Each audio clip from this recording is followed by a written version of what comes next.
Hola chicos, ¿qué tal? ¿Cómo andan? Hola, buenas tardes, profe. Perdón la demora, Buenas tardes. que estaba terminando una cosita. A ver que conecto ahí, ahí está, perfecto. Bueno, ¿cómo andan? ¿Bien?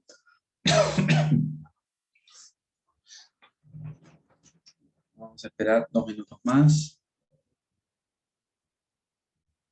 Qué poca gente se conecta a los Zooms. Me parece que voy a empezar a tomar asistencia. Un segundo para el segundo parcial. Bueno, esperen que voy a cerrar acá.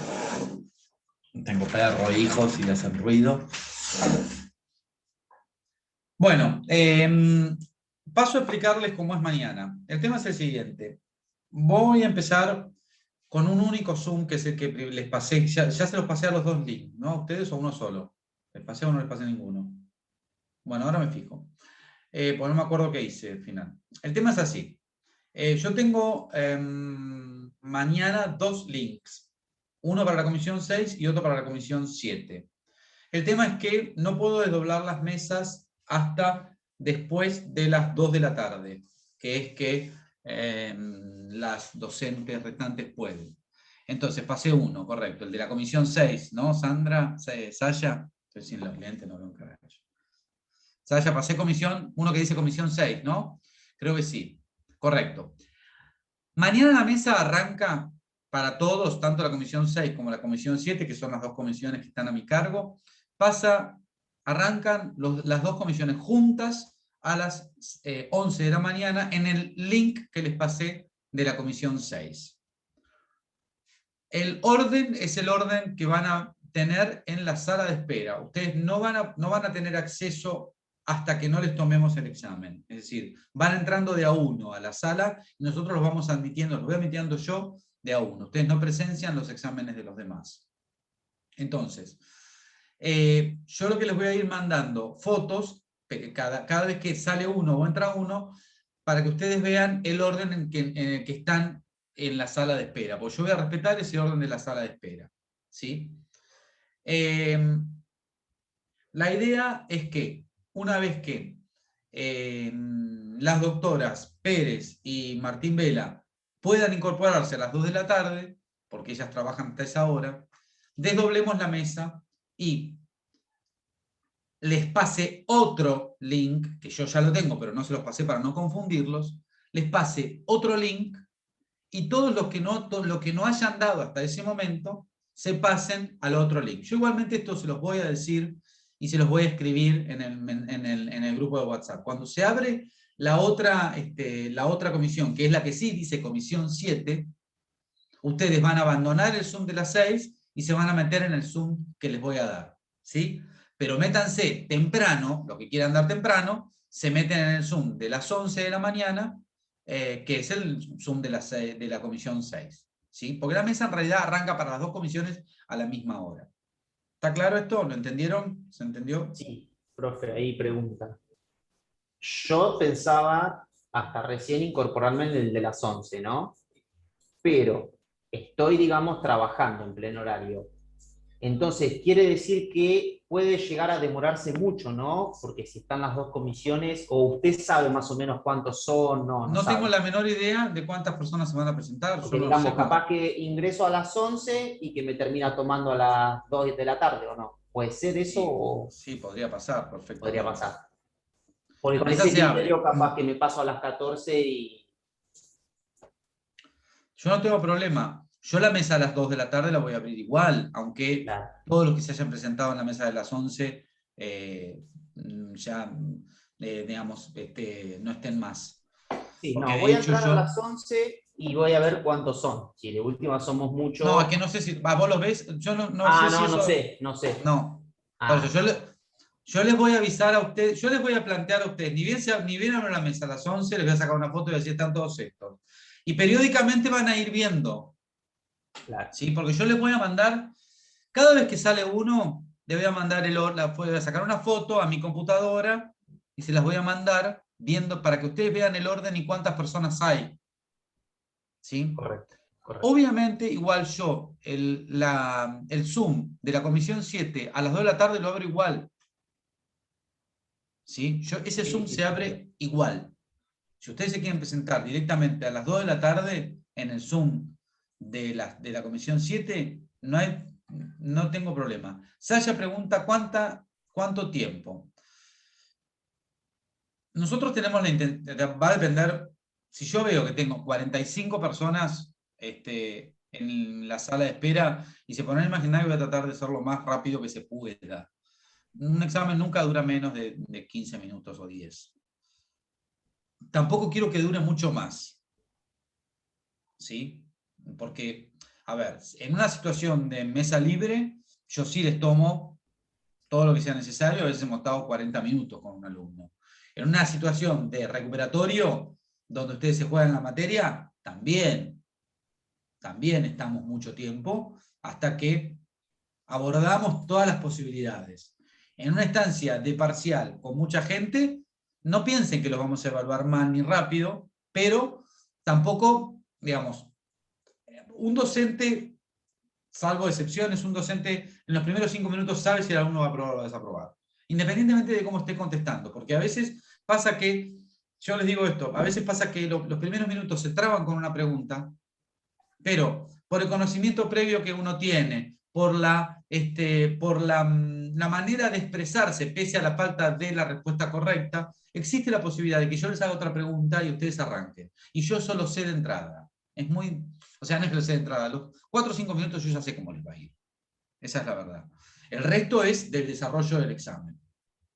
Me han sorprendido muchas veces. Sí, gente que arranca muy bien y que termina muy mal, pasa también. O a la inversa, gente que empieza muy mal y que termina muy bien y aprueba.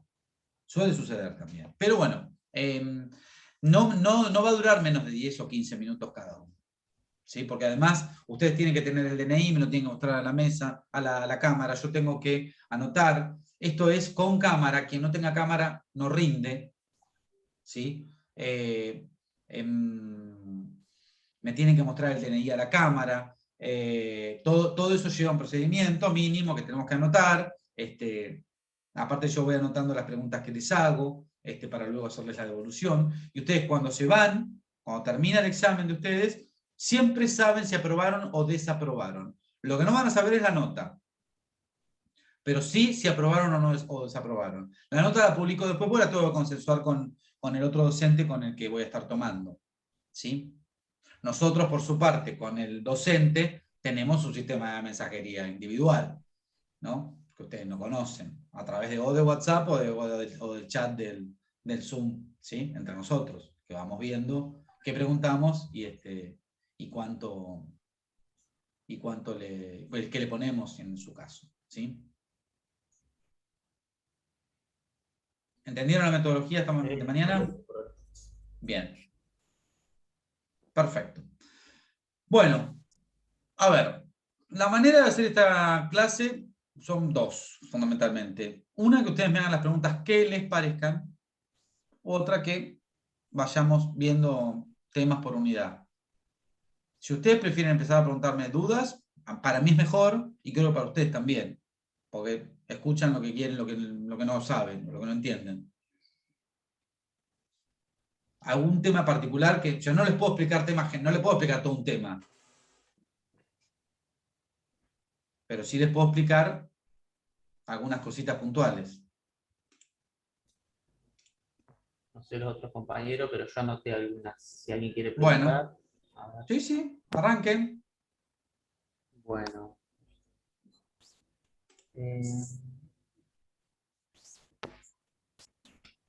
Derecho personalísimo, para ser concreto. ¿Libertad entra como otra categoría o no?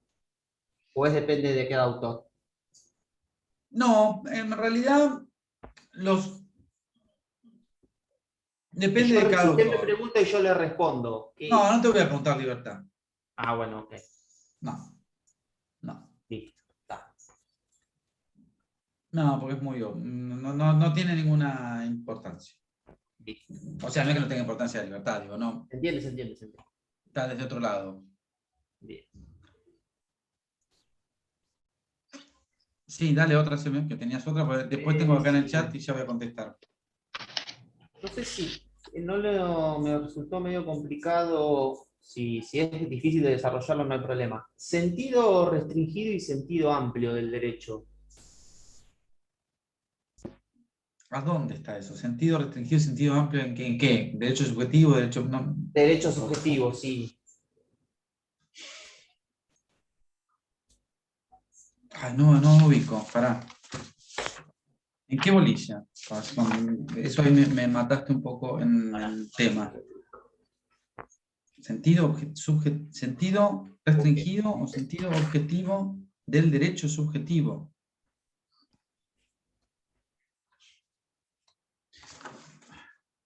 ¿En qué? ¿En el ejercicio de los derechos? No, puesto de esa manera, No puede ser en aplicación e interpretación de la ley que haya dos modos. en realidad en lo que es la interpretación de la ley, hay diferentes sistemas. La interpretación es saber cuál es el alcance. O sea, son dos cosas diferentes. La interpretación es poder comprender cuál es el alcance que tiene una norma jurídica y cuáles son los supuestos abarcados por la norma jurídica. Y a su vez, cuál es la extensión que a cada supuesto corresponde la respuesta que le tiene que dar la ley. La aplicación consiste en determinar cuáles son los supuestos que están abarcados por la norma. Es decir, una norma lo que describe son presupuestos.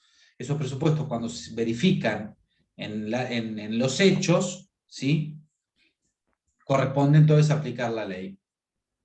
¿Cómo se interpreta y se aplica la ley? No se aplica con un sentido, no se interpreta ni se aplica con un sentido histórico, es lo que quiso decir el legislador cuando la redactó, sino se aplica se interpreta y se aplica con un sentido teológico, en el sentido de cuáles son los fines que el ordenamiento jurídico está reconociendo al acordar una determinada facultad o un determinado derecho, y luego en un contexto que social en el que se aplica. Es decir, si por ejemplo la ley habla de una actividad riesgosa, ¿sí?, y dice, bueno, el dueño o guardián de o el empresario a cargo de una actividad riesgosa es responsable por los daños que la actividad ocasione. Bueno, ¿qué es una actividad riesgosa? Bueno, eso es un análisis que se hace día con día, porque hoy puede haber actividades que hace 50 años ni existían, ¿sí? Lo mismo puede ocurrir si hoy hay una actividad que se considera riesgosa por las características técnicas y científicas, y dentro de un tiempo no. Entonces, que eso es un cambio bastante importante que hace el código cuando incluso habla de lo que es la interpretación contextual y el diálogo de las fuentes. Es decir, esta idea del espíritu del legislador, lo que quiso decir el legislador, que es una interpretación de tipo histórica, está definitivamente abandonada hoy en día. Es una interpretación hasta hace unos años, pero está definitivamente abandonada. Hay que mirar la actualidad, digamos. Claro, es decir, para que las leyes no envejezcan, digamos. Hay que aplicarlas, digamos, siempre con el criterio finalista actual, ¿no? A ver, Mario me dice derechos personalísimos. ¿Qué, Mario, de derechos personalísimos?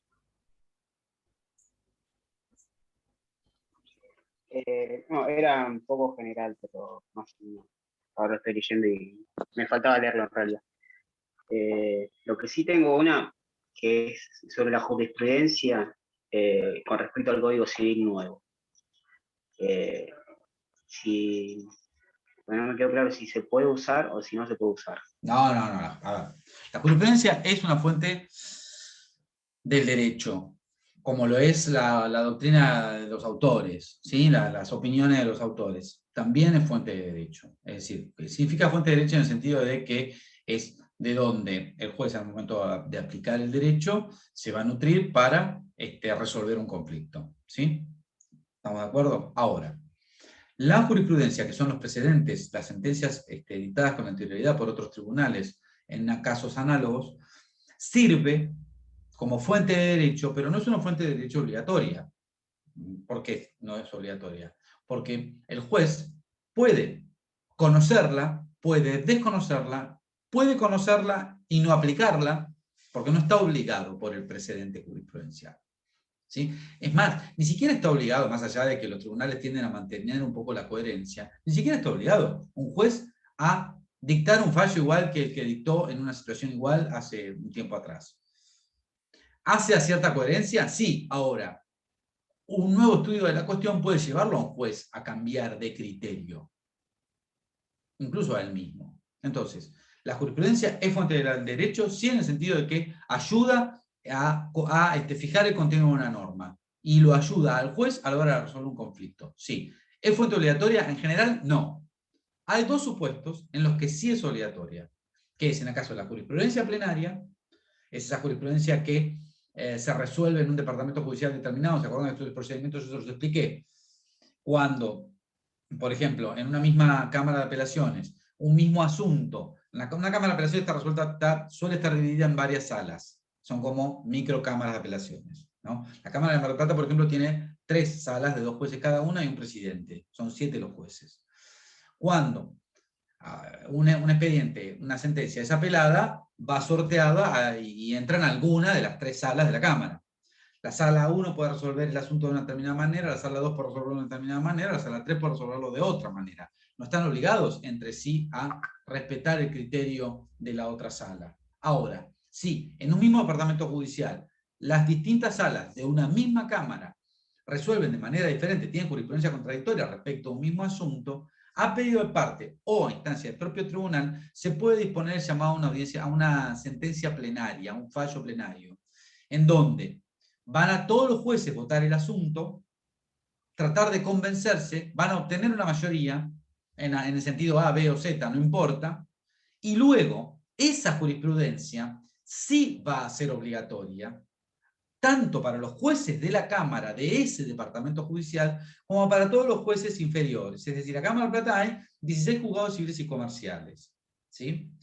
La Cámara resuelve en un fallo plenario un tema civil y comercial, el que fuere, el que les parezca a ustedes, costas, intereses, lo que se les antoje, con independencia de lo que los jueces de primera instancia opinen, o los otros jueces que hayan votado en disidencia dentro de la misma sala opinen, esa jurisprudencia para ellos es obligatoria. Y pueden decir, yo no estoy de acuerdo, pero es obligatoria. Punto. Caso 1 de que la jurisprudencia es obligatoria.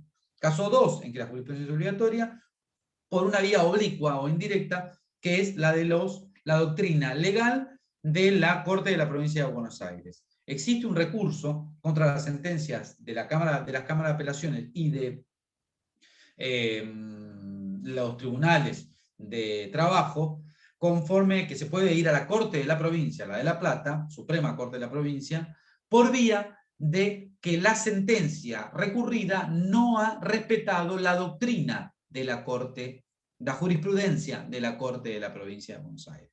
Es decir, la Corte de la Provincia de Buenos Aires, como todo tribunal, va a estar dictando fallos y va sentando jurisprudencia. Si un inferior no respeta esa jurisprudencia, se puede acceder por vía de recurso a la Corte de la Provincia, sosteniendo que se ha violado la jurisprudencia de la Corte. Entonces, de alguna manera hay como una obligatoriedad oblicua o indirecta de los fallos de la Corte de la Provincia. ¿Sí? ¿Estamos? Bien. Sobre este tema que me decías, Mario, derechos personalísimos, el tema es amplísimo. Los derechos personalísimos en general son temas, digamos, su concepto, sus características, los medios de protección legal son temas importantes, como así también cada uno de esos derechos, su concepto, su extensión, sus aplicaciones prácticas. Me preguntaban hace un rato en la comisión anterior cómo se tomaba el examen. El examen se toma con carácter abstracto. Yo puedo preguntar en forma abstracta, o puedo plantear un tema, decir, bueno, vamos a hablar de derechos personalísimos. ¿Qué sucede? Y yo les hago una pregunta sobre un caso, directamente. Eso también puede suceder. ¿Sí? Pero también puedo plantearles, bueno, Díganme los caracteres de los derechos personalísimos. ¿Sí? Domicilio legal no me quedó claro, dice Saya Ramírez. A ver, ¿qué es lo que no te quedó claro? Porque podría estar hablando un rato largo. Hazme una pregunta más concreta, Saya.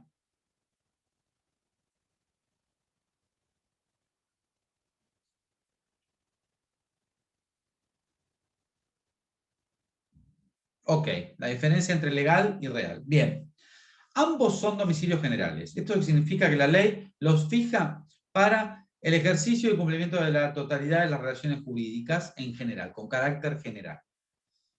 La diferencia entre el domicilio real y el domicilio legal consiste en que el domicilio real está, digamos, la ley toma como punto de conexión la residencia efectiva de la persona, de él y de su familia, ¿sí? El punto de conexión por el cual la ley determina que ese lugar es el domicilio real es la efectiva residencia de la familia de la persona y a donde tiene el asiento principal de sus negocios y de su actividad. ¿Cuál es el punto de conexión que toma la ley para la fijación del domicilio legal? Es otro. Son los que están mencionados en el artículo 74, ¿es, no? O 73. No me acuerdo. 74. ¿Cuáles son? Diferentes criterios. Si se trata de un funcionario público o militar, ¿a dónde ejerce sus funciones? Si se trata de un transeúnte o de las personas que sean ambulantes, en el lugar donde se los encuentren, su mera residencia, ¿sí? En el lugar donde, en el momento en el que se los encuentra, ese es el domicilio, la residencia actual. Y si se trata de los incapaces, el punto que determina la ley para fijar ese domicilio es el domicilio de sus representantes. El domicilio legal es forzoso, el domicilio real no. El domicilio real es voluntario. Uno puede mudarse de casa, puede mudarse de ciudad, puede mudarse de provincia. En cambio, el domicilio legal es un domicilio forzoso, porque la ley lo fija sin que su titular pueda cambiarlo. Yo no puedo, o sea, el único que puede cambiarlo en realidad es el transeúnte, que cambia la residencia. Pero en realidad, ahí el punto de conexión es la residencia actual y no otro. Y el domicilio, por ejemplo, de un profesional vendría a ser real, ¿no? Por ejemplo, un abogado. Sí, en la Vendría a ser segunda parte real. del artículo 73, sí. Pero solo al efecto de la generalidad de las obligaciones y derechos emergentes del arte o profesión. Ah, de su profesión, de su Y sí, trabajo. porque fíjate cómo dice: si ejerce actividad profesional económica, lo tiene en el lugar donde se desempeña para el cumplimiento de las obligaciones emergentes de dicha actividad. ¿Mm?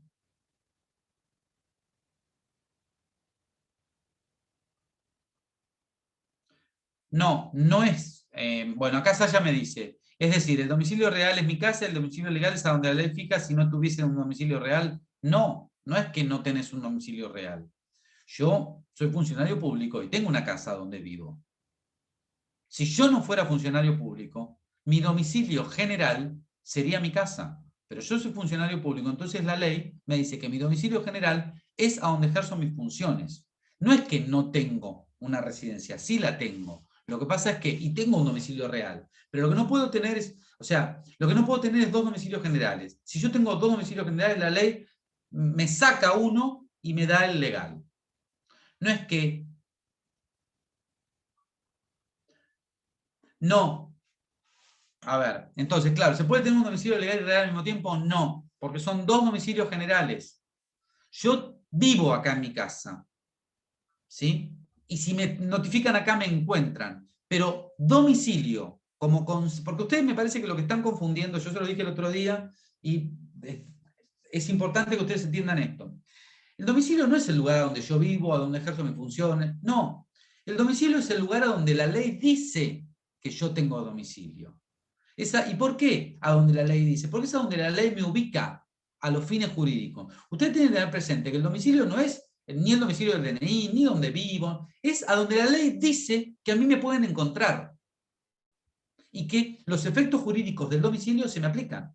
Que esto es, fundamentalmente, jurisdicción, es decir, la selección de la jurisdicción en la cual va a ser el juez, y a su vez la selección normativa, es decir, se me va a aplicar las leyes provinciales de Buenos Aires o las leyes provinciales de Córdoba. ¿Sí? Esos son los efectos principales que produce un domicilio. Entonces, La ley dice dónde yo tengo el domicilio. Y para decir eso, toma en punto de consideración diferentes elementos. Si se trata del domicilio real, lo que va a considerar es la efectiva residencia. Si se trata del domicilio de los funcionarios, es donde ejerce sus funciones. ¿Puedo tener domicilios generales al mismo tiempo? No. Porque el domicilio en principio es único. A excepción del domicilio de la segunda parte del 73, que es la de la persona que ejerce una actividad. En ese caso, esa persona tiene, si se quiere, es una suerte de excepción, pero si se quiere, tiene dos domicilios generales. De la efectiva residencia y el de donde ejerce la actividad a los fines de cumplimiento de las obligaciones y de los derechos de esa actividad. Lucas, ¿te puedo hacer una pregunta? Sí. Si ejerce una profesión en el mismo domicilio, o sea, en el real, se convierte en el mismo. El legal y el real es el mismo. Es uno. Perfecto.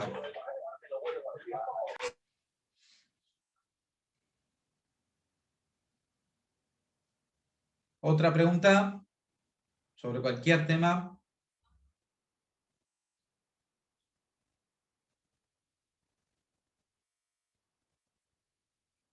¿No? ¿Diferencia o hay diferencia entre emancipación y dispensa de edad? No, en realidad, no es que no existe la dispensa de edad. Ah, Es decir, a ver, lo que existe es la emancipación por matrimonio. La emancipación por matrimonio puede obtenerse por la aprobación a la conformidad de los representantes legales, es decir, con autorización de los padres, si fueran los representantes legales, o con la dispensa judicial, pero no es dispensa de edad. ¿Sí? Es una dispensa judicial. En realidad creo que el artículo dice dispensa de edad, pero en realidad es, a ver, artículo 400... No, falta de edad nupcial, 404. ¿Cómo opera esto? Esto opera de la siguiente manera. Para contraer un matrimonio hay que tener 18 años. ¿Sí? El artículo 403 dice, uno de los requisitos es un impedimento no ser mayor de edad. Se adquiere la mayoría de edad de 18 años. ¿Puedo casarme si no tengo 18 años? Sí. Dice el artículo 404, sí me puedo casar con la autorización de mis padres o mis progenitores o los representantes legales. Pero, para que la autorización de los representantes legales por sí sola sea suficiente, el menor de edad tiene que tener 16, entre 16 y 18. Si tiene menos de 16, la autorización de los padres no es suficiente. Es necesaria la dispensa del juez. Y hay que ir al juez y explicar los motivos por los cuales necesita la autorización para casarse. Y el juez tiene que ponderar los motivos. ¿Sí? correcto. Entonces la dispensa judicial aplica para menores de 13 años. No, de 16. Menores de 16, correcto, sí. Dispensa judicial. En el supuesto del inciso F, el artículo 403, el menor de edad que no haya cumplido los 16 años puede contraer matrimonio previa dispensa judicial. El menor que haya cumplido la de 16 años puede contraer matrimonio con la autorización de sus representantes legales. A falta de esto, ya, está clarísimo. A ver, Abigail me dice, ¿y en caso de domicilio especial sí se puede tener más de uno? Sí, por supuesto. Uno puede tener tantos domicilios especiales como quiera. Es decir, ¿y cuándo? ¿Quién? A ver, Abigail, respóndeme. ¿Qué clase de domicilio especial hay?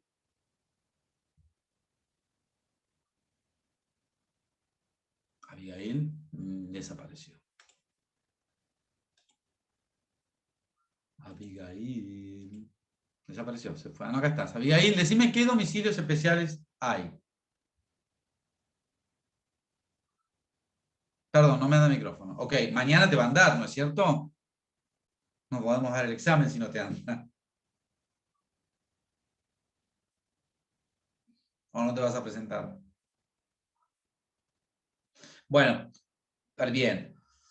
Uno de los domicilios es el domicilio convencional o de elección, o sí, mañana sí, ok. Uno de los domicilios especiales es el domicilio convencional o de elección, o también llamado domicilio contractual. Si yo celebro 20 contratos, puedo tener 20 domicilios contractuales completamente diferentes. La diferencia entre el domicilio general y el domicilio especial es que el domicilio especial se aplica para el ejercicio de cumplimiento de las obligaciones y derechos emergentes de ese contrato y no de otro. ¿Sí? Y a su vez, puedo tener un domicilio especial que no es el contractual. ¿Cuál es el otro domicilio? ¿El electrónico, profesor? Sí, Claro, el procesal. también puede ser electrónico. Bien. ¿Y quién dijo el procesal? Sí, el procesal, que es el que se constituye en los expedientes judiciales. Sí. Y el domicilio electrónico es un supuesto domicilio especial también. Correcto. Nuevo, creado por la ley de alquileres. La nueva ley de alquileres del año pasado agregó un supuesto domicilio especial, que es el del domicilio electrónico fijado en los contratos, pero no deja de ser un domicilio contractual. La diferencia es que no es físico, sino que es electrónico. ¿Alguna preguntilla más? Yo, profesor, ¿le puedo preguntar Sí. sobre persona jurídica? Que me quedaron un par de dudas. ¿Cómo no? Con respecto a los daños ocasionados por las personas que la dirijan y administran, ¿son responsables solidarios los que conforman la personería jurídica, o sea, la persona física?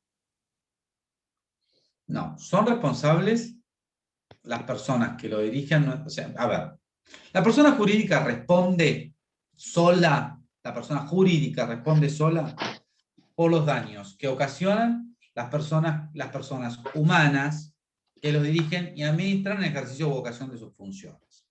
¿Sí? A su vez, los administradores pueden ser responsables en los términos del artículo 160 frente a la persona jurídica, frente a terceros o frente a los miembros, ¿sí?, por los daños ocasionados en el ejercicio o vocación de sus funciones, obrados con culpa o dolo. Es decir, el artículo 159 establece un estándar de diligencia. Es decir, el artículo 159 lo que fija es que un administrador, una persona jurídica, tiene que ser una persona que sepa administrarla. Es decir, que pueda ser responsable como un buen padre de negocios, como un buen hombre de negocios o como un buen padre de familia. Es decir, como paradigmas de estándar de responsabilidad. Y a su vez tiene que administrar de manera que no tenga intereses contrarios, ni por sí ni por esta persona, con relación a la persona jurídica. Se supone que un buen hombre de negocios sabe conducirse de acuerdo. Un buen hombre de negocios, no digo un CEO, estoy hablando de un buen hombre de negocios como categoría jurídica, ¿sí? Se supone que es una persona que está, tiene las habilidades, la idoneidad para desempeñar el cargo que tiene dentro de esa persona jurídica, ¿sí? Entonces, toma todos los recaudos que le exigen las diligencias de tiempo, lugar y personas, en los términos de culpa, ¿no? Y obra con prudencia si es que toma todos esos recaudos. Entonces, ¿cómo responde? Responde sí. Es negligente o si es imprudente, es decir, si no ha tomado todos los recaudos que la ley le exige de tiempo, persona y lugar, frente a la persona jurídica, los miembros o terceros, por los daños que ocasiona. Y a su vez, responde solidariamente con la persona jurídica si utiliza, si tiene el mecanismo de la persona jurídica para ocasionar esos daños. Y a su vez, responde directamente en términos del 144, de inoponibilidad. ¿Sí? Si cuando desvía a la persona jurídica, tanto en lo que es su objeto, o bien porque la utilizan con fines ilícitos. Digamos por una mala administración. Responde. Claro, pero en términos, la mala administración no es mala administración porque salió un mal negocio. No. Mala administración es de... culpa Claro. o dolo, es decir, la mala administración es dolosa. Porque si no, a priori responde con el patrimonio, con el capital que fue creada. Es que si no, no responde a título personal el administrador. Claro. El administrador Pero responde nadie si hay crearía. culpa. Si hay culpa, si es imprudente o negligente. Si no es imprudente ni negligente, no responden. Y a su vez, si se trata de un órgano colegiado, es decir, un directorio, y uno de los directores se opuso a una decisión, pueden ser que respondan los otros dos y él no. ¿Sí? Perfecto. Y con respecto al el domicilio de la persona jurídica, ¿también puede ser el de la sede social que manifiestan en el estatuto? Puede o no ser. El domicilio es el lugar que está fijado generalmente en el estatuto, Exacto. y es el que tiene que además, es el que figura inscripto en la dirección de persona jurídica. ¿Sí? Y cualquier modificación que se haga tiene que estar, para que sea oponible a los terceros, tiene que estar debidamente publicitado en el registro. La sede social es el lugar donde funciona la administración, que puede o no coincidir con el domicilio. Porque el domicilio puede ser como general, en la ciudad de Mar del Plata. Eso ya fija la competencia y fija la ley aplicable. Siempre lo mismo. Piensen siempre lo mismo, en cuáles son los efectos primordiales que tiene el domicilio. Fija la competencia, fija la ley aplicable. Ahora, el domicilio, la sede social, puede ir variando. Que puede coincidir o no con el domicilio, pero eso es social, es donde funciona la administración. Eso no implica domicilio. ¿Coinciden? Generalmente. Ahora, ¿es lo mismo? No, no es lo mismo. Uno puede tener una sede social donde funciona la administración en una ciudad, pero el domicilio está en otra o en otra provincia. El punto es, no, y además, ojo, tanto la sede social como el domicilio es mutable. O sea, se puede cambiar perfectamente. Lo que pasa es que para que sea oponible, el domicilio tiene que ser, tiene que estar registrado en la dirección de persona jurídica. Perfecto. Y luego está el domicilio de las sucursales. Que vendría a ser como el domicilio comercial. Claro, el domicilio comercial, pero que no significa necesariamente que es el domicilio, es la sede. Exacto. Por ejemplo, para notificar, o sea, si yo tengo el domicilio legal, tengo el domicilio comercial. No, legal no. Legal no, las personas jurídicas no tienen domicilio legal. Las personas jurídicas tienen domicilio. ¿Sí? Perfecto, pero puedo notificar el domicilio comercial, por ejemplo, porque es el que está en el estatuto. Si está en el estatuto, sí. En realidad, el domicilio que vale es el que está en el estatuto. Perfecto.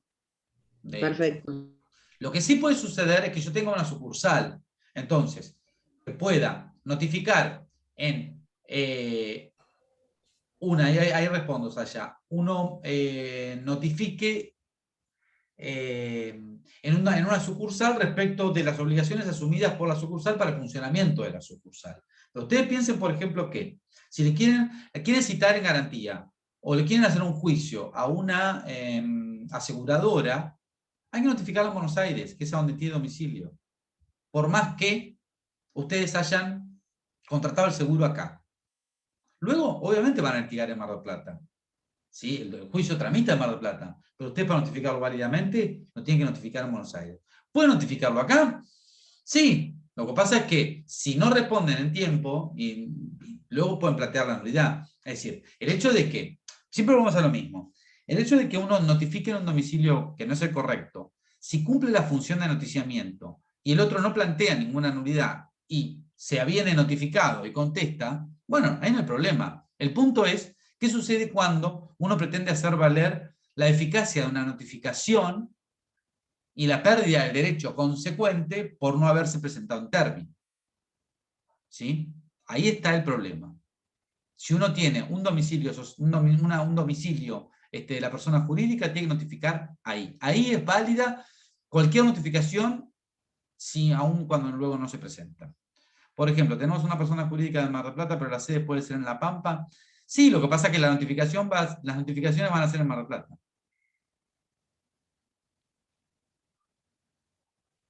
Porque el domicilio es en Mar del Plata. Y en el caso donde interviene Inspección General de Justicia con el otorgamiento de las personerías jurídicas, en este caso, ¿en qué tipo de personerías cabe? Yo lo asocié mucho con el tema de los sindicatos. A ver, la Inspección General de Justicia es en el ámbito de la Nación. Nosotros lo que tenemos es la Dirección de Personas Jurídicas de la Provincia de Buenos Aires, porque son autoridades de aplicación provinciales. Los sindicatos, si es verdad, son personas jurídicas a nivel nacional que están inscritas en la Inspección General de Justicia. Las sedes o los domicilios sociales tienen que estar registrados a donde esté constituida la persona jurídica, donde haya obtenido la autorización. Es decir, si se trata de una persona que obtuvo una autorización para funcionar en la Dirección de Personas Jurídicas de la Provincia de Buenos Aires, el legajo está ahí, lo tiene que anotar ahí. Si es en la Inspección General de Justicia, porque es a nivel nacional o a nivel de la Ciudad de Buenos Aires, bueno. Entonces, Inspección General de Justicia entra en lo que es Cava y a nivel nacional, no en provincia. No cuando se trata de una persona jurídica que funciona solo en la Provincia de Buenos Aires. Perfecto, perfecto. O que tiene domicilio. Si se trata, por ejemplo, de una sociedad que debe ser registrada en la dirección, en la autoridad de aplicación, la autoridad de aplicación es la del domicilio. Y en el caso de Mar del Plata es la Dirección de Personas Jurídicas. Que acá funciona. Claro, no. Yo lo interpreté mucho con el tema de los sindicatos, porque muchas veces cuando hay sindicatos que tienen, por ejemplo, hay sindicatos que tienen la personería jurídica y la otra parte se sienta a negociar, pero el que firma es el que tiene la personería jurídica. A eso, lo asocié con eso. ¿Cómo el que tiene la personería jurídica? No entiendo lo que estás diciendo. Cuando hay dos sindicatos, por ejemplo, acá en el puerto, tenés el CIMAPE y tenés el SOMO. El CIMAPE en su momento no tenía personería jurídica. Entonces, el que negociaba y firmaba paritaria era el SOMO. El CIMAPE iba en representación de esos afiliados que tenía, hasta en tanto Inspección General de Justicia le otorgara la personería jurídica a nivel nacional. Igualmente, CIMAPE no figura a nivel nacional, sino a nivel local. O sea, hoy está firmando paritarias con respecto a lo que es zona de Mar del Plata. Si bien le da el ok, por eso lo tomaba por ese lado. Sí, es un supuesto muy particular el de la representación sindical, que tiene unos, digamos, supuestos más complejos que lo general que estamos hablando nosotros, pero sí está bien el ejemplo. Perfecto. Para cerrar esto, el domicilio de la personería jurídica es especial. De la persona, no, para. La persona jurídica. Sí, quiero parar acá porque cometiste el mismo error que cometió también tu compañera recién. No es personería, la personería jurídica es la calificación que le da la ley. Nosotros somos personas, tanto humanas o jurídicas. La personería es el reconocimiento de la ley. Pero no es, en realidad no es es razón social, ese es el tema. Está mal. Es razón social, vendría a ser. ¿De qué? La personería jurídica en realidad es... La personería jurídica es el reconocimiento que hace la ley de la existencia de la persona jurídica. Si se quiere darle una explicación a eso. Pero vendría a ser la razón social, por ejemplo, una empresa. No. Prevención ART, Sociedad Anónima. No, la razón social es el nombre. No tiene nada que ver eso. No. Puede ser un atributo eso de la persona jurídica. Es el nombre. La razón social que tiene que, o sea, el nombre de una persona jurídica puede ser de fantasía, lo que quiera. Lo que tiene que ser, tiene que indicar es el tipo de persona jurídica del que se trata. Pero eso no es la personería jurídica. La personería jurídica es el reconocimiento del Estado de que ese ente puede adquirir derechos y contraer obligaciones. Eso se llama una persona jurídica, a lo que el Estado, a través de la ley, le reconoce la personalidad. ¿Sí? Luego, el aditamento que está al costado del nombre, Juan Pirulo Sociedad Anónima, Juan Pirulo Asociación Civil o asociación, Juan Pirulo Fundación, eso es a los efectos de que a través del nombre, quien celebra actos jurídicos con esa persona jurídica, pueda saber cuál es el régimen jurídico aplicable. Y esto implica cuál es la capacidad que tiene y quiénes van a ser los representantes. Porque, a ver, si yo tengo una sociedad anónima, yo sé que, y quiero celebrar un acto jurídico con una sociedad anónima, sé que voy a tener un directorio y voy a tener un presidente de ese directorio, y que a su vez, para otorgar por el régimen jurídico que tiene la sociedad anónima y por el tipo de acto que yo voy a querer celebrar, puede ser que hasta necesite una autorización especial de la asamblea o del consejo del consejo de administración o del directorio para otorgar ese acto jurídico. Si yo estoy celebrando un acto jurídico con una fundación, en la indicación de que se llame Juan Pirulo Fundación, a mí me ubica como tercero que celebra un acto jurídico con esa persona jurídica, me ubica dentro del régimen de las fundaciones y sé quién es la persona que puedo obligar o cuál es el órgano que representa a la persona jurídica fundación. Por eso es que al lado de los nombres de las personas jurídicas tiene que estar indicado el tipo de persona jurídica de que se trate. Pero eso no tiene nada que ver con la personería. La personería o la personalidad es el reconocimiento que hace el Estado a través de la ley de la posibilidad, de la aptitud que tienen esos entes de adquirir derechos y contraer obligaciones. ¿Sí?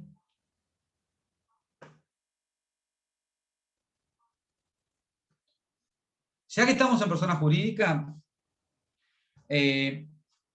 tengan presente toda la parte, digamos, en persona jurídica tengan presente bien la parte general, ¿sí? La diferenciación de la personalidad, la diferenciación del patrimonio, la diferenciación de la responsabilidad, por qué responden las personas jurídicas, ¿sí? El hecho de que responden por los daños que ocasionan las personas que los administran o los dirigen, en ocasiones ejercicio sus funciones, por sus dependientes, por las cosas de las que se sirven y por el daño que ocasionan las cosas riesgosas o viciosas, de las que son dueños o guardianes, las personas jurídicas.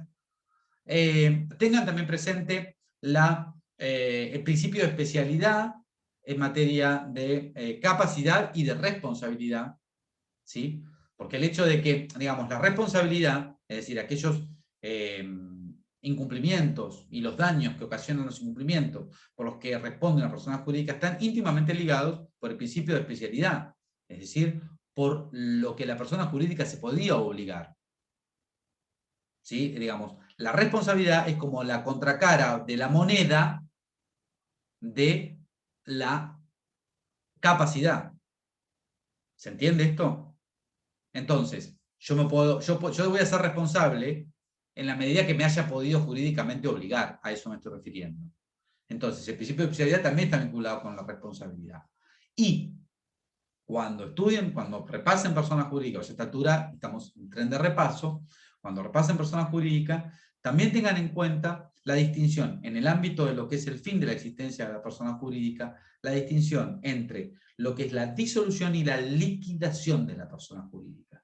La disolución opera por las causas que están mencionadas en el artículo 163, que determina el fin de la existencia. Ahora, la persona jurídica subsiste a los fines de su liquidación.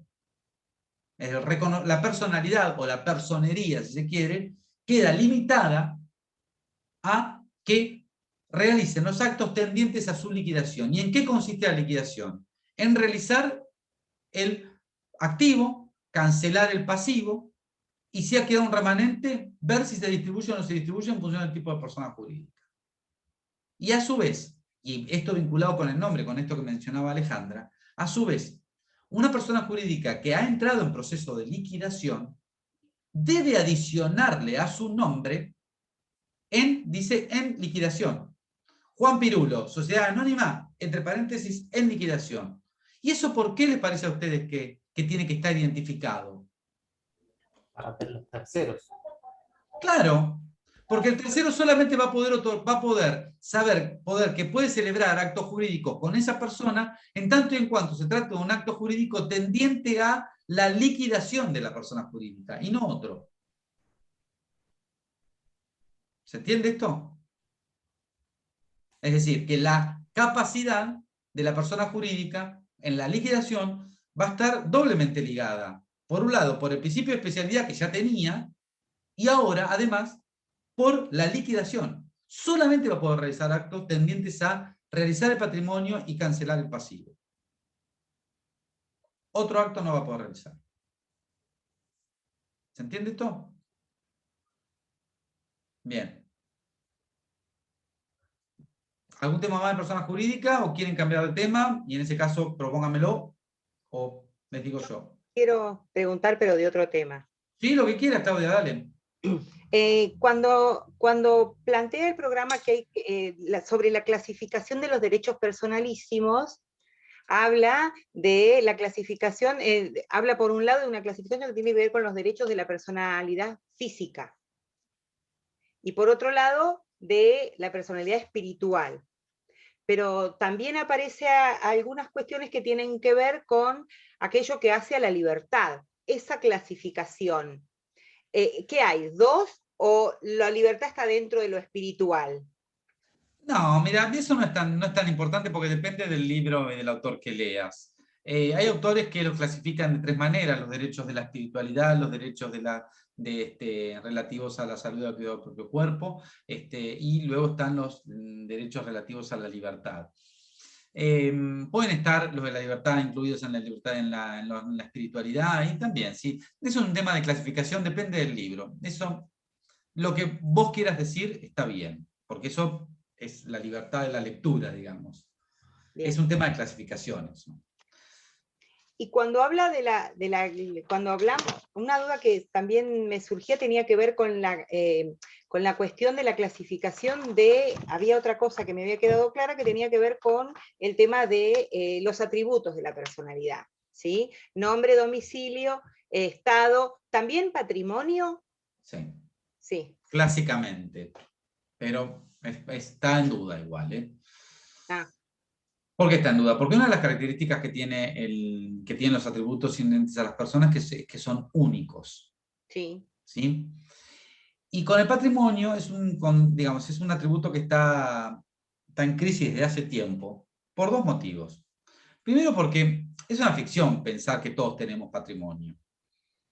Porque esa ficción de que la persona que es un homeless tiene como patrimonio al menos lo que tiene puesto encima, es una ficción. Porque además, lo que tiene puesto encima es inembargable e inejecutable.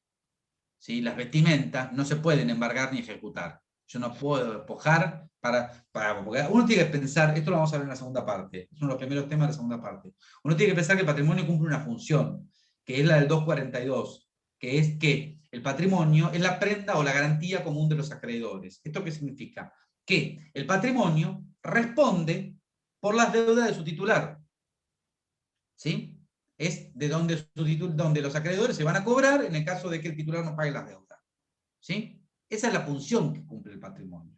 Entonces, por un lado, pensar que todas las personas tienen patrimonio, cuando aún, si estamos hablando de una persona, de un indigente, la ficción de, bueno, al menos tiene su ropa, y es bastante relativo, porque en realidad, primero que no se puede pensar que la ropa es algo realmente cuantioso. Y segundo, que eso igualmente es inembargable e imputable, con lo cual no cumple la función del patrimonio, que es esa garantía de las deudas.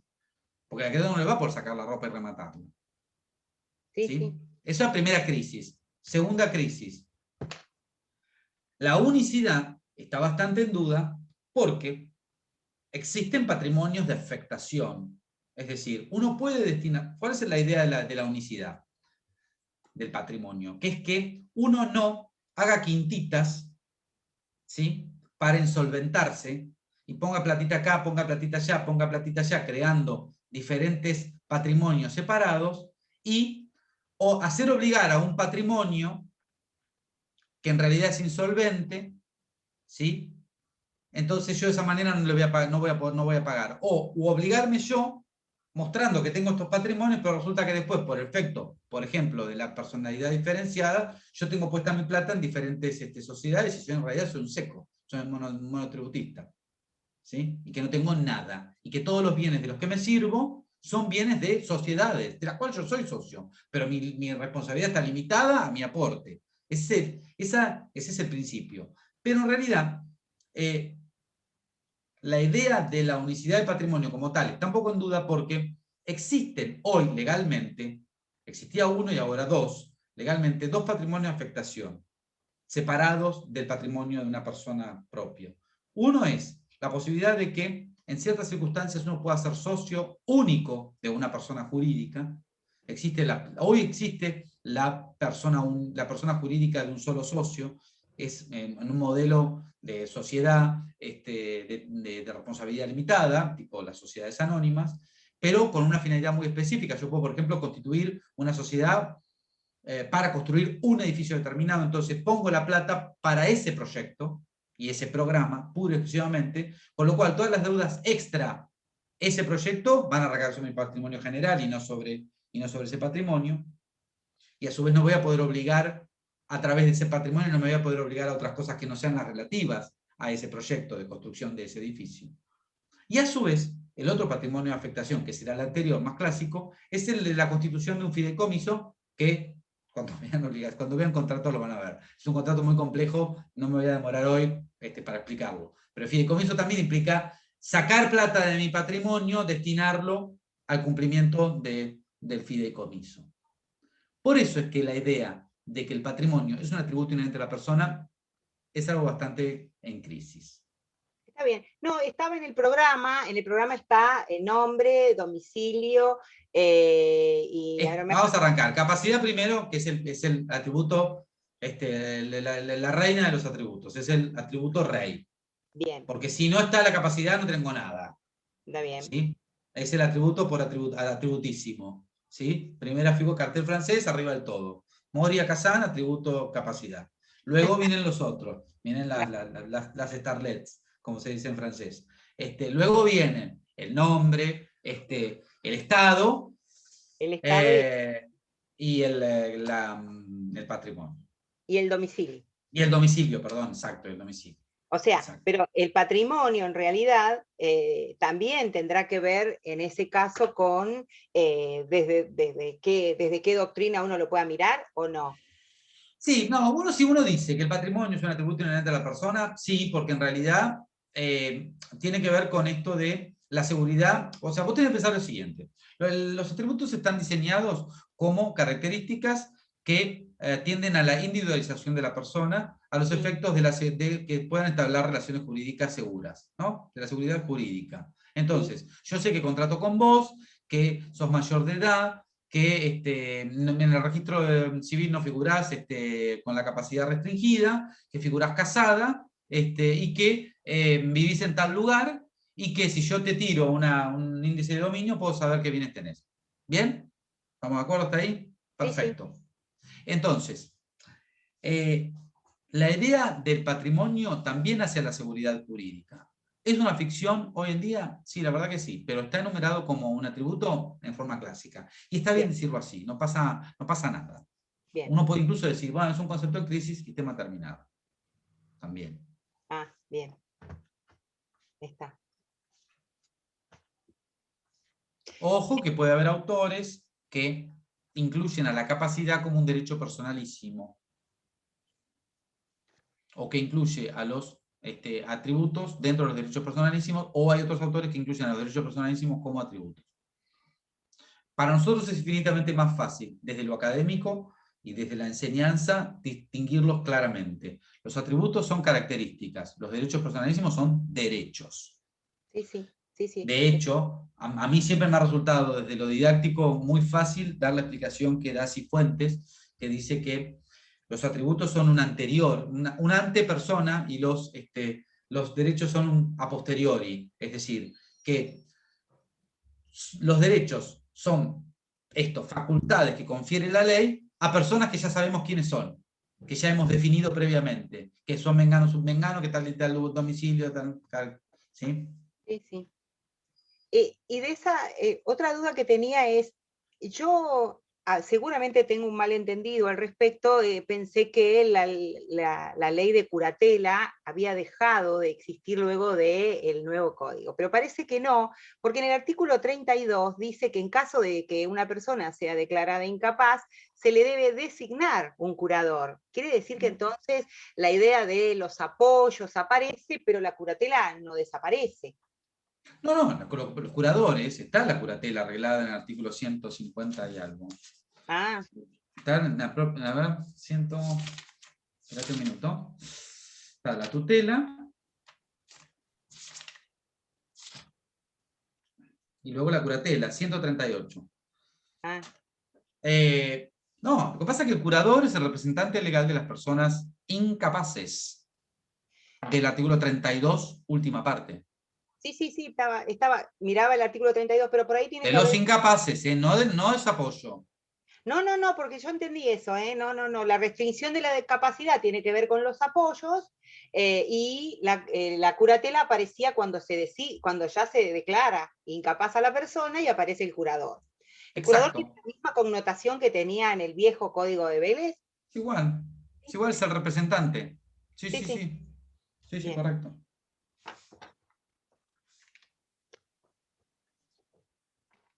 ¿Otra pregunta? Trato de buscar, porque anoté en todos lados y ahora no las encuentro.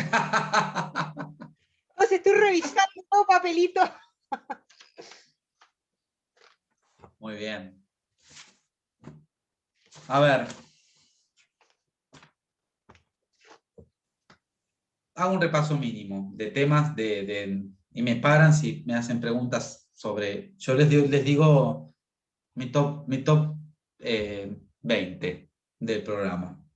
¿Sí? Ustedes me preguntan, aparte esta enunciación que voy a hacer ahora es clave para mañana.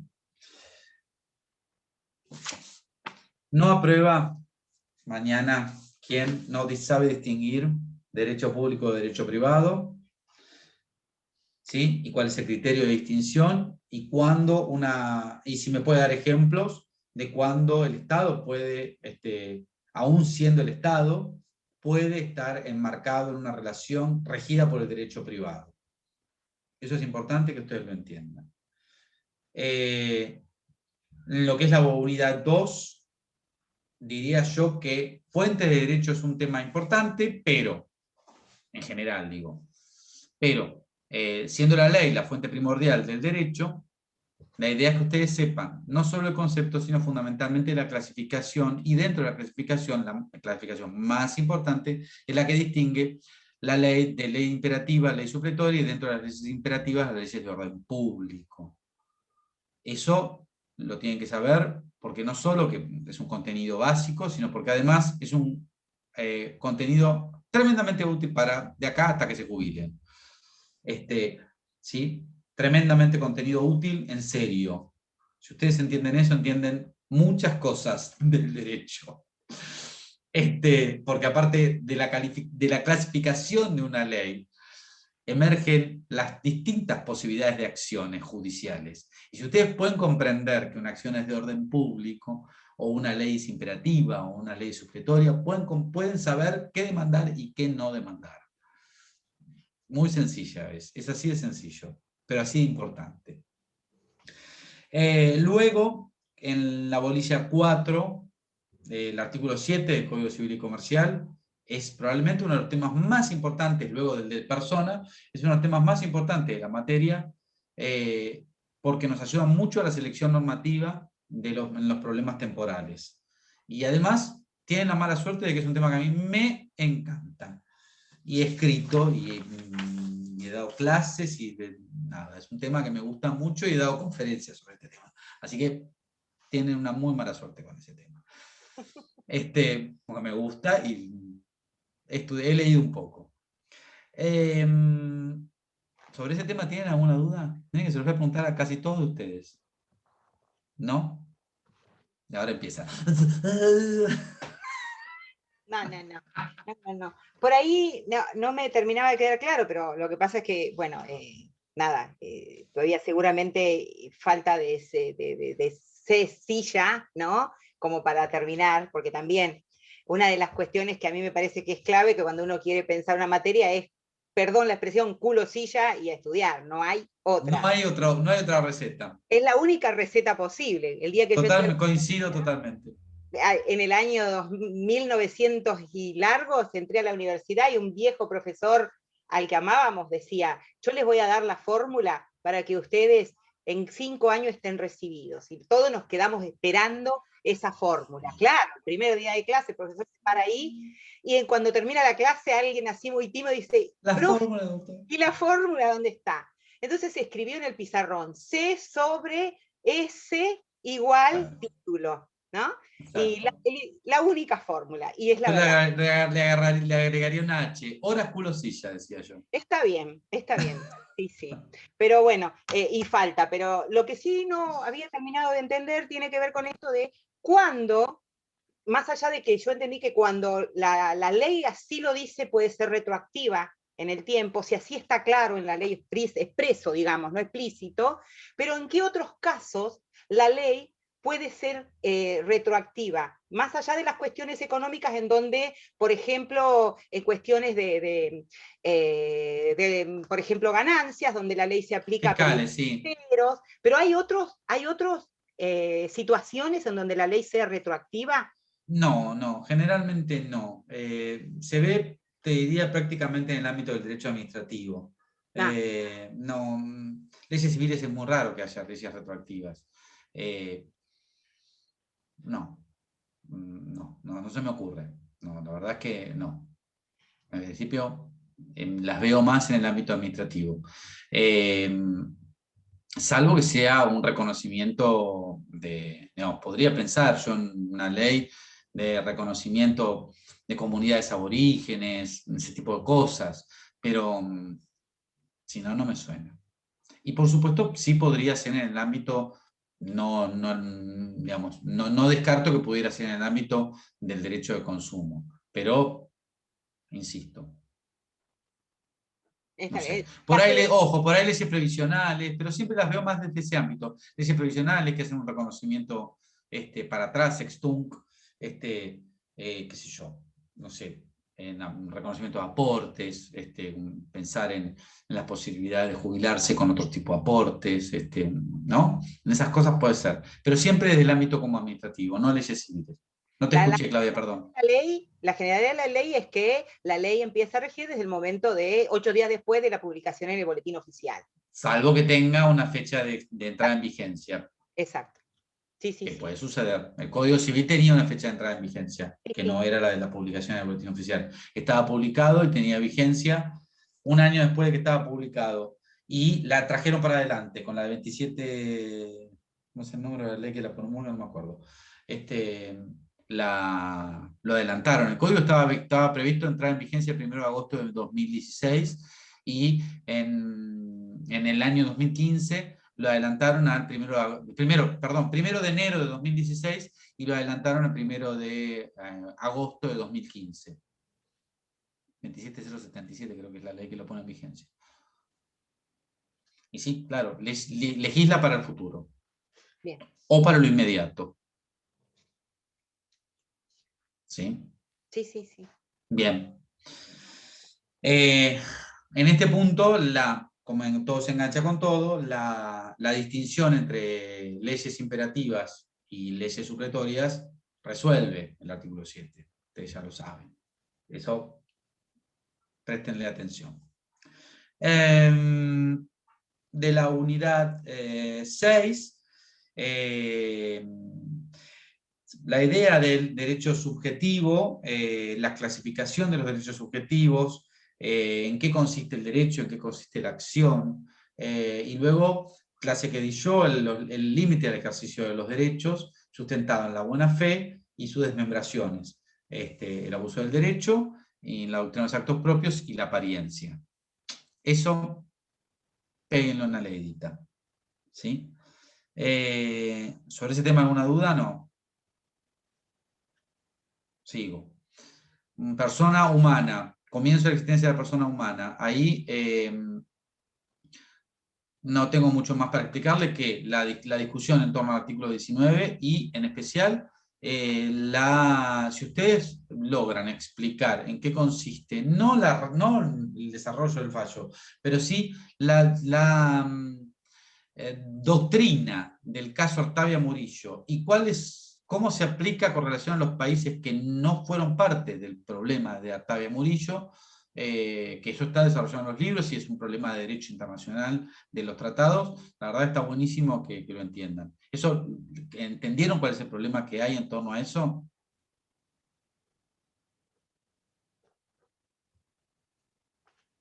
¿Sí o no? Más o menos. El tema ustedes vieron que el artículo 19 del Código Civil y Comercial dice que la persona humana comienza su existencia de su concepción, punto. El anteproyecto decía otra cosa. El anteproyecto decía desde la concepción o desde la implantación en el seno materno. El Código Civil, en la redacción de Vélez, decía de la concepción en el seno materno.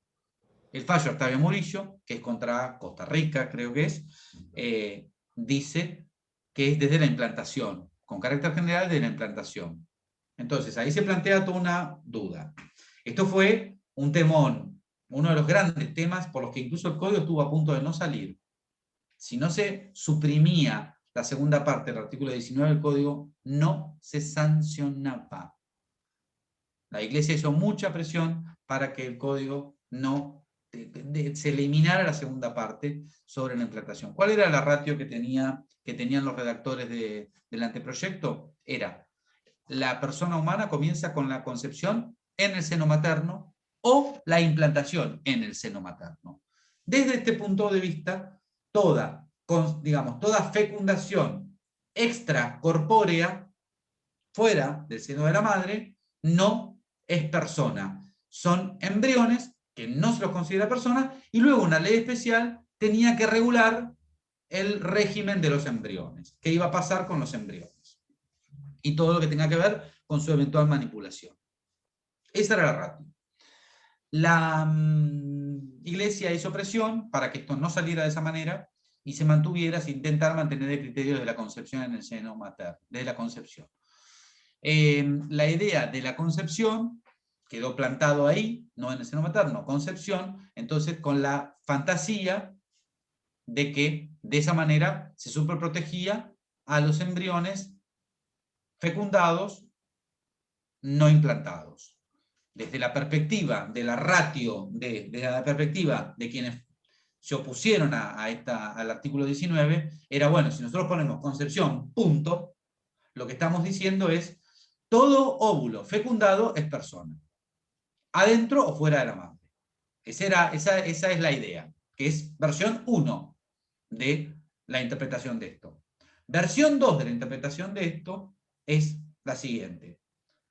Nosotros tenemos en el ámbito de la Corte Internacional de los Derechos Humanos, a la cual el Estado argentino está adherido a ese tratado, está el fallo Octavio Murillo, creo que contra Costa Rica, no me acuerdo del país demandado, creo que Costa Rica.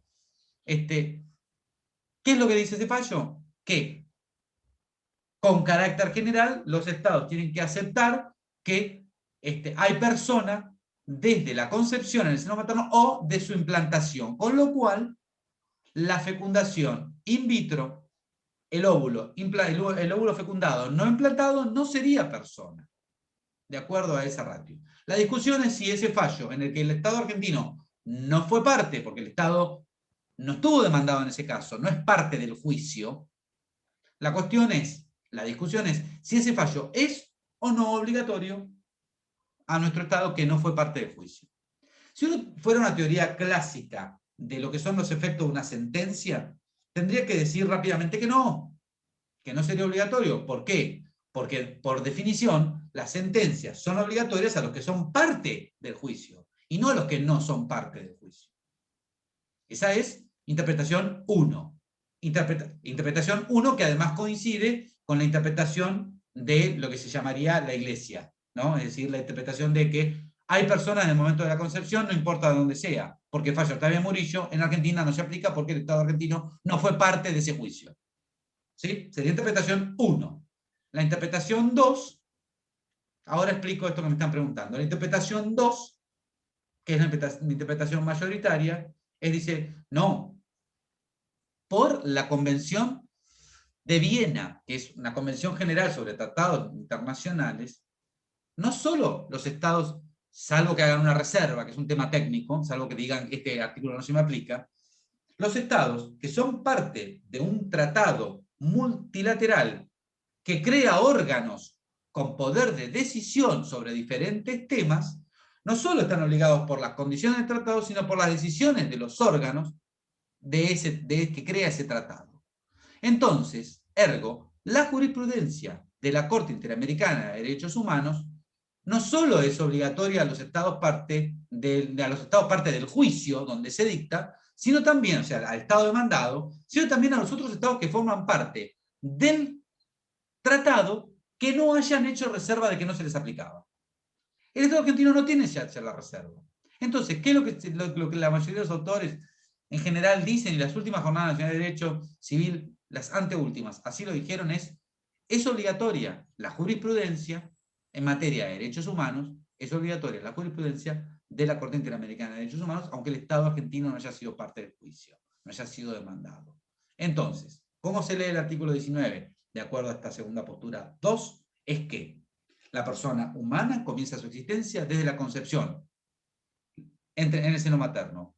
Opción 1. La otra opción es la persona humana comienza su existencia cuando, si es concebida o fecundada en un in vitro, es decir, extracorpórea, cuando ese óvulo fecundado es implantado en el seno de la madre. Y la cuestión de todos aquellos óvulos fecundados no implantados en el seno de una mujer, que es o una mujer o, como dice ahora la ley de IBE, o cualquier otra persona con capacidad reproductiva, puede ser, ¿no? Por la ley de identidad de género. Bueno, ahora hago esta aclaración y sigo, perdón. Queda reservado a una ley de tratamiento de embriones que nosotros en Argentina no tenemos. ¿Sí? La pregunta es, a ver si usted, porque no es jurídica la respuesta, quiero que lo sepan. ¿Por qué esta distinción de implantado, no implantado, seno materno, no seno materno? La distinción entre decir implantado o no decir implantado tiene que ver con el tema de que entonces estamos hablando de embrión o de un embrión implantado que empieza su desarrollo biológico. ¿Sabes por qué? Que es correcta la respuesta, Claudia. ¿Sabes por qué? Porque en realidad hoy en el estado de la ciencia, en el estado del avance de la ciencia actual, no permite el desarrollo de un embrión si no es en el seno materno. Por eso es que quienes sostenemos esta última postura, conforme a Artaud de Murillo, lo que decimos es, bueno, pero en realidad la persona tiene que ver también con las posibilidades de desarrollo. No hay persona si no se puede desarrollar, si no tiene la aptitud de desarrollarse, y solo se puede desarrollar en un seno materno. Fuera de eso, no hay persona. Esa es una postura. Por supuesto, tiene condicionamientos éticos, religiosos. Sí. Es una postura, punto. Y en este caso es técnicamente jurídico. Sí, Lucas, tiene que ver con la viabilidad eso. Exacto. Sí, porque no se puede, no hay manera de que se desarrolle una persona, un embrión, si no es en un seno materno. Digamos, no tenemos todavía evidencia de clones. Claro. ¿Entendés? No, de Me hacen llevar una pregunta que es buena. Dicen, ¿y qué pasa con el nacimiento con vida? Con el artículo 21. ¿Quién hace la pregunta? Abigail. Abigail dice, el artículo 21 me genera una duda porque siento que contradice con el 19. Es muy buena la pregunta y no es una contradicción. Es una contradicción aparente. ¿Por qué? Porque el artículo 21, el artículo 19 dijimos, ya lo sabemos. El artículo 21 lo que dice es que se considera que no existió personas si no pueden nacer con vida. Es lo que se llama la existencia de la persona sometida a una condición resolutoria. Sobre condiciones vamos a ver la segunda parte, si es que logran mañana aprobar. Para la segunda parte vamos a ver modalidades de los actos jurídicos y vamos a ver en qué consiste una condición y una condición resolutoria. Pero se lo puedo explicar en una palabra y media para que lo entiendan. Salgo de este tema un segundo, conceptual, abstracto, y luego lo aplico. Los derechos pueden estar condicionados, sometidos a una condición, tanto su existencia o su exigibilidad, a que ocurra un hecho futuro e incierto. ¿Sí?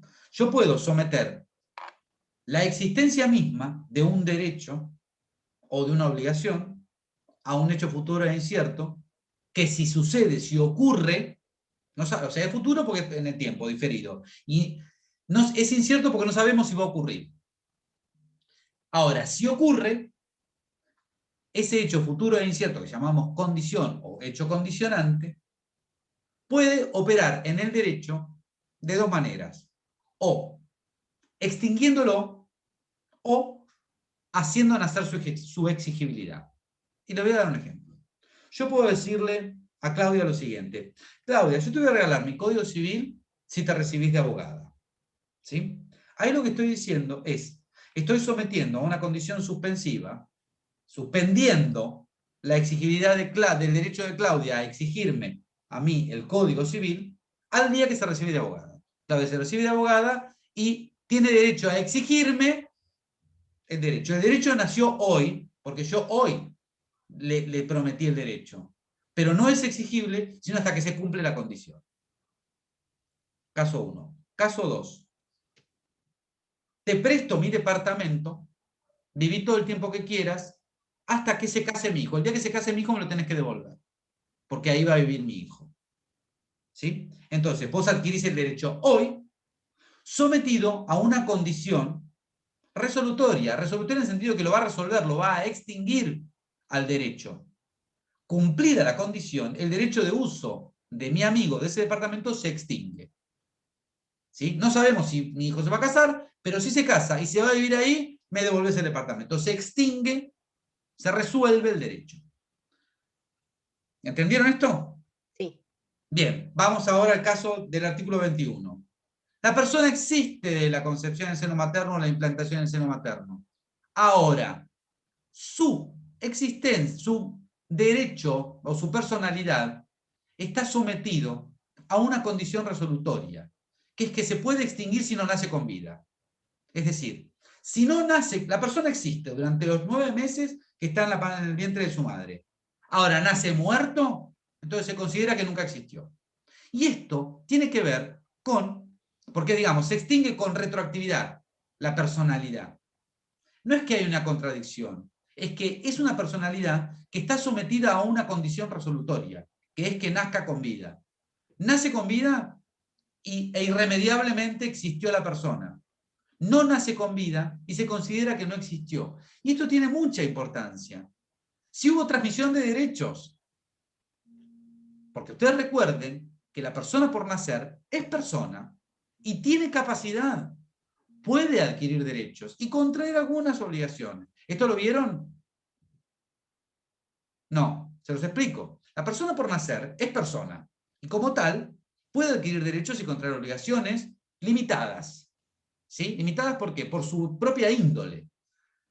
Solo puede adquirir los derechos que sean a título gratuito. Es decir, una persona por nacer puede heredar y puede recibir por donación. Piensen ustedes en el padre que se muere mientras la madre está gestando.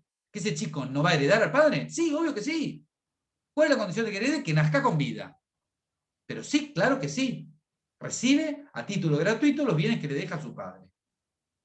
¿Y cuáles son los? No puede adquirir a título oneroso. Solo, o sea, un representante legal, sus padres, no pueden obligar al patrimonio del menor de la persona por nacer. Las únicas obligaciones que puede contraer una persona por nacer son las que están vinculadas, que son accesorias del derecho que adquiere. Es decir, si adquiere por herencia un bien inmueble, es deudor del impuesto del ABL. ¿Sí? Es una obligación accesoria, una carga del derecho que adquiere. Solo esas obligaciones son las que en principio la jurisprudencia o la doctrina admite que puede adquirir, contraer. ¿Se entendió esto, Abigail?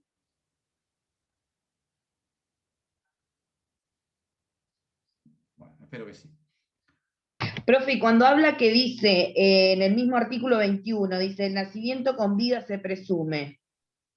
Claro, hay que probar en contra. Se presume es, cuando la ley presume algo, o el juez presume algo, lo que hace es,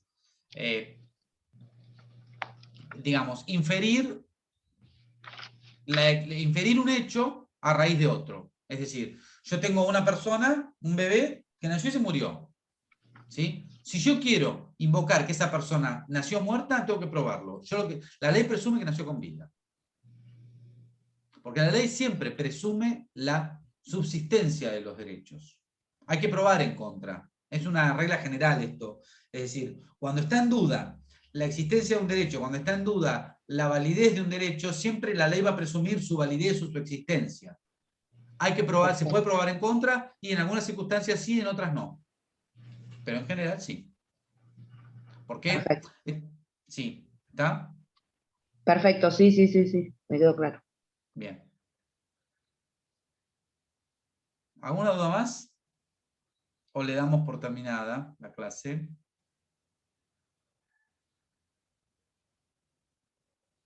Quedan pocas horas para hacer culo y silla. Vamos, estoy de remate. ¿Alguna más? ¿No? Bueno. Entonces, repasemos las coordenadas. Mañana a las 11 de la mañana los espero en el Zoom que les pasé. A partir de las 2 de la tarde en otro Zoom que les voy a pasar, no en este mismo. Es decir, comisión 7, a partir de las 2 de la tarde va a tener que pasar al Zoom que les voy a pasar a esa hora, no antes, para no confundirlos. Lucas, sí, una pregunta te hago. Gustavo, sí. Sí, acá estoy. Vos sos el que me dijiste que vas a rendir más tarde. Yo no tengo problema de rendir voy a estar trabajando, o sea, va a ser medio complicado, pero bueno, lo hago igual. El tema es que yo me voy con el teléfono. Entonces no puedo tener el teléfono conectado al Zoom, digamos, permanentemente por una cuestión de datos y una cuestión de batería. Obvio, ¿no? Coincido O plenamente. sea, necesito Hagamos de una alguna cosa. manera, sí. Hagamos una cosa. Quienes tengan este problema como el que tiene Gustavo, sí, es correcto. No puedes tener un Zoom enganchado 3 horas esperando.